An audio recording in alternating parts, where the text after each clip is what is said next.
In order to survive, the human organism needs to take in oxygen, water, and food.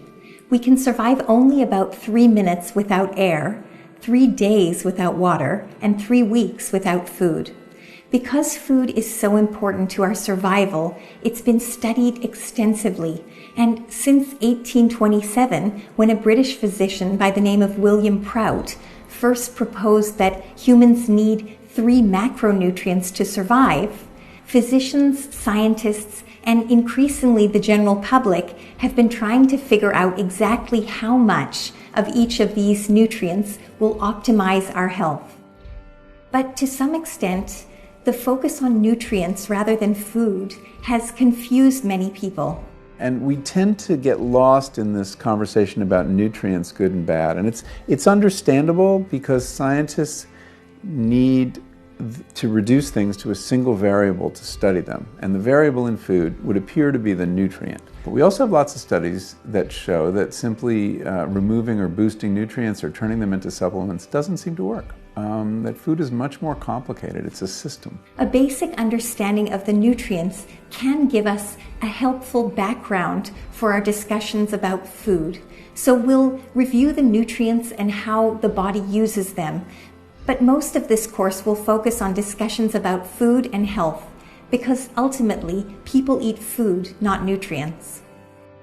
Dietary carbohydrates are combinations of sugar units that come in both simple and complex forms.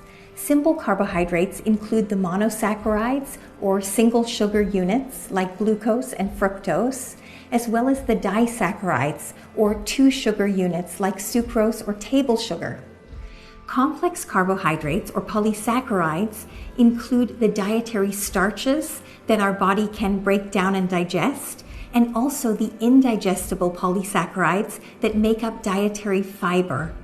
During the process of digestion, carbohydrates are broken down and converted to glucose, which can then be metabolized by the body to produce usable energy in the form of ATP. If energy demands are low, glucose can be stored, and most of the time it's stored as adipose tissue. Dietary proteins are also broken down into their component parts, amino acids, during the process of digestion. And these amino acids can be used to build and repair lean tissues in the body and perform many other important functions. But amino acids can also be broken down and used for energy.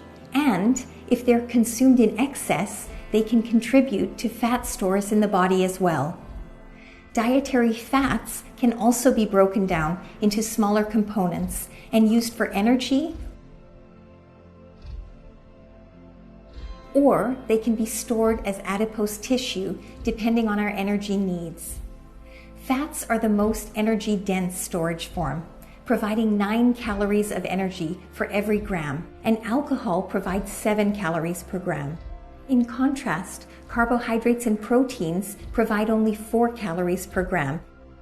This is one of the reasons we've evolved to store excess nutrients as adipose tissue, and this brings us to the underlying physiologic cause of overweight and obesity. Any calories that aren't converted into usable energy in the form of ATP are stored in the body for later use. Most of the time, they're stored as adipose tissue. So disturbing the energy balance to favor energy expenditure over energy storage needs to be one of the priorities for people who are trying to lose excess weight. This can be achieved by consuming fewer calories, burning more calories through exercise, or a combination of both.